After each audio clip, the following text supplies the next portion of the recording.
Oke guys, assalamualaikum warahmatullahi wabarakatuh. Apa kabar kalian semua? Semoga kalian dalam keadaan baik-baik saja, sehat selalu, dan pastinya bahagia ya guys. Oke, balik lagi sama gua Aldi di channel YouTube Aldi Ride. Wah, rame guys. Kalian pasti bisa tebak kalau rame kayak gini ini hari apa. Monggo Pak, silakan. Monggo Bu. Oke, biasa. Sambil riding tempat kerjaan eh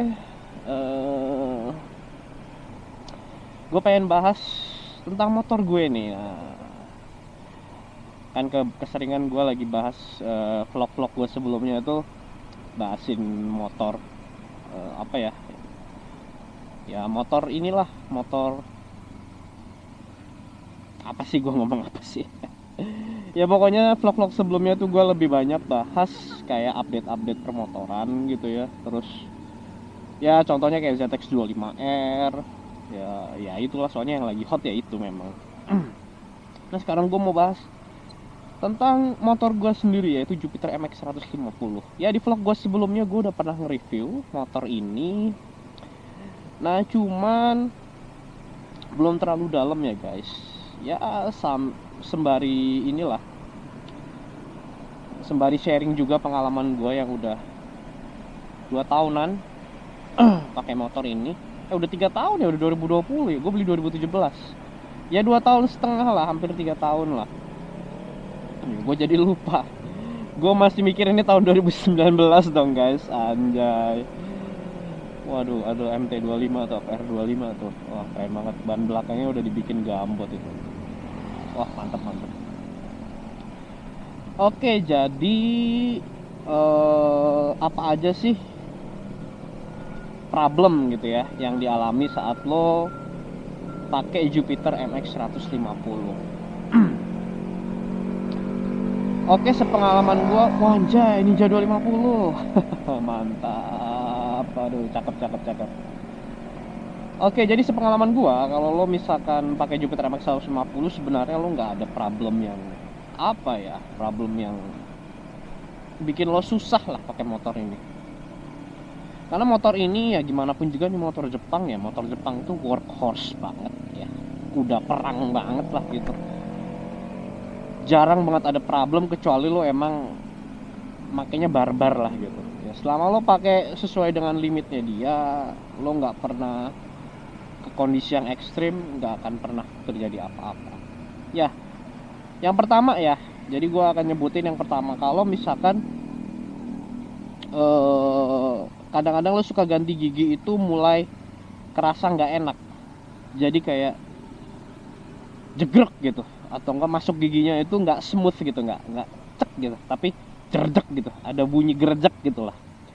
Nah kalau lo kayak gitu, ya ini sepengalaman gue ya guys ya, itu bukan berarti motor lo tiba-tiba langsung rusak, langsung wah langsung harus gimana gimana, enggak.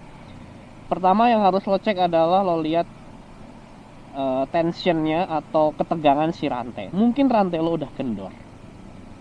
Nah jadi rantai kendor itu mempengaruhi perpindahan transmisi lo jadi kasar atau lembut. Nah jadi lo lihat rantainya, kalau lo memang rantainya itu kendor, tinggal lo kencengin, tinggal lo mundurin ban belakangnya ya. Udah ada ukurannya itu guys, enak.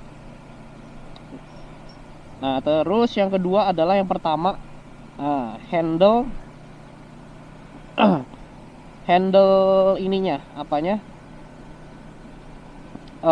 tuas persnelengnya. Nah tuas persnelengnya kadang-kadang memang suka kendor guys, karena motor satu silinder kan itu getarannya cukup kerasa ya guys ya, jadi mungkin membuat murnya itu jadi kendor. Nah jadi itu juga membuat ganti gigi lo agak ngejegrek ya. Nah terus kalau lo udah betulin semua itu, lo rantainya udah lo benerin, lo align, lo pasin, terus udah lo kencengin juga apanya, tuas persnelengnya, terus masih jegrek. Nah lo sekarang coba cek oli. Nah oli, kalau memang transmisi lo kan ini kan, kalau mesin Jupiter MX 150 atau MX yang dia pakai kopling basah ya guys. Jadi koplingnya tuh nyemplung di oli. Nah lo lihat mungkin oli lo udah nguap, lo lupa ganti oli, jadi akhirnya kasar gitu ya, bunyi mesin lo atau transmisi lo jadi nggak enak lah. Itu lo cepet-cepet ganti oli. Kalau gua guys, kalau ganti oli itu bukan nunggu sampai mesinnya kasar, enggak. Gua bahkan nunggu kalau memang transmisinya udah nggak enak, gua pasti langsung ganti oli. Ya karena transmisinya itu biasanya lebih cepat ngejegrek daripada suara mesin. Suara mesinnya masih halus banget. Nah, terus problem kedua adalah kalau tiba-tiba lo kadang-kadang suka ini ya, suka iseng gitu ya. Misalkan lo gue pengen bensin terbaik untuk motor gue. Nah tiba-tiba lo ke pom bensin, terus lo isi Pertamax turbo full lagi. Nah problemnya kalau lo isi Pertamax turbo dan masih pakai busi biasa, ya jadi busi yang lo pakai adalah busi yang NGK bawaan, yang NGK-nya bukan iridium, yang masih kepalanya itu kepala lebar gitu ya, pengapiannya nggak begitu bagus. Terus akinya bukan aki yang bisa ngalirin tenaga yang lebih gitu ya. Nah itu biasanya lo nggak akan bisa nyalain motor besok paginya, susah banget. Nah kalau problemnya kayak gitu, terus mesin lo karena lo udah isi Pertamax turbo terus nggak mau nyala, nah itu udah ya lo mesti mau nggak mau lo mesti goes terus sampai nyala. Dan itu gasnya jadi nggak responsif, jadi lo bejek gasnya itu kayak bensinnya nggak kebakar gitu, berbebebeb gitu, karena lo isi Pertamax turbo. Nah lagi-lagi Pertamax turbo itu oktannya 98, sedangkan kompresi mesin si Jupiter MX 150 itu masih 10,1 jadi kompresinya nggak begitu tinggi. Sebaiknya lo isi pakai oktan 90 sampai 92. Ya batas bawahnya 90, batas atasnya 92. Di atas itu bahkan V-Power sekalipun yang oktannya 95 itu berbet, apalagi oktan 98. Jadi semakin tinggi oktan itu lo butuh kompresi yang lebih tinggi untuk bisa bensinnya kebakar guys. Jadi gitu ya. Jadi bukan bensinnya semakin bagus ya, memang betul bensinnya semakin bagus gitu ya, dia hanya bisa terbakar di tekanan tinggi, tapi memang dikhususkan untuk mesin yang kompresinya tinggi juga supaya dia terbakar sempurna. Kalau oktannya ibaratnya kalau oktannya tinggi lo masuk kompresi rendah, dia bensinnya nggak akan terbakar sempurna guys, jadi ada yang kebuang karena nggak kebakar gitu. Oke guys, jadi intinya bensinnya nggak terbakar sempurna ya guys, yang mungkin itu mengakibatkan gejala mesinnya agak sedikit berbet pada saat lo tarik gitu kan. Oke guys, selanjutnya biasanya itu problem yang gua hadapi adalah misalkan gua waktu itu sudah pakai setahun lebih, setahun setengah gitu ya. Gua nggak ngisi Pertamax turbo, gua nggak ngisi V-Power, tiba-tiba tarikannya udah nggak enak nih. Kalau di gas itu suka nyangkut di tengah, bukan nyangkut itu kayak kurang naik RPM-nya gitu loh. Nah itu biasanya adalah tinggal bersihin injeksi, kelar deh udah ya. Mungkin injeksinya kotor karena mungkin gue waktu itu gue inget banget sebelumnya gue waktu perjalanan jauh gitu ya, suka ngisi bensin di pinggiran, di bensin pinggiran lah, orang nyebutnya apalah, Pertamini lah atau apa gitu ya. Nah itu yang perlu diperhatikan kan kalau lo beli di pinggiran gitu ya, memang kalau buat state of emergency ya mau nggak mau ya, kalau bensin lo lagi kosong, lo lupa ngisi bensin, tiba-tiba ya lo terpaksa harus isi bensin di situ.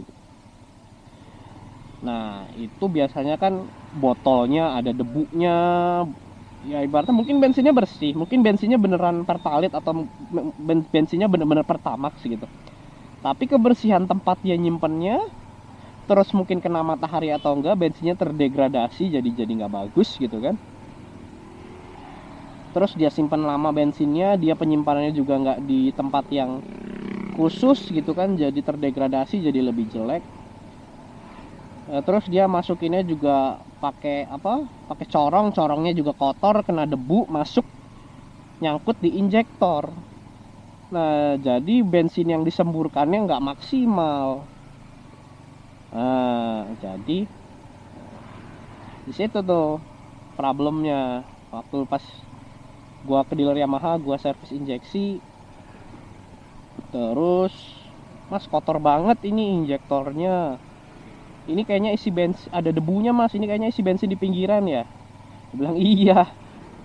Gue waktu itu sempat berapa kali agak sering isi bensin di pinggiran, di Pertamini atau di mana gitu ya, yang masih pakai apa ya, kalau sekarang kan Pertamininya udah pakai ini ya, pakai kayak kayak kayak di pom bensin gitulah, kayak di Pertamina gitulah, mesinnya tuh mirip-mirip gitu, ada hitungannya gitu. Kalau dulu ya sekitar 2 tahun lalu gitu, itu gue masih jarang nemuin yang kayak begitu, masih pakai yang botol gitu lah, atau enggak yang dipompa itu ya guys, yang dipompa pakai diputar-putar dulu itu, terus dia baru bisa ngisi. Iya, jadi seperti itu. Nah, sekarang berapa sih biaya servisnya, biaya perawatannya? Wah, kalau Yamaha mah juara deh, perawatannya murah.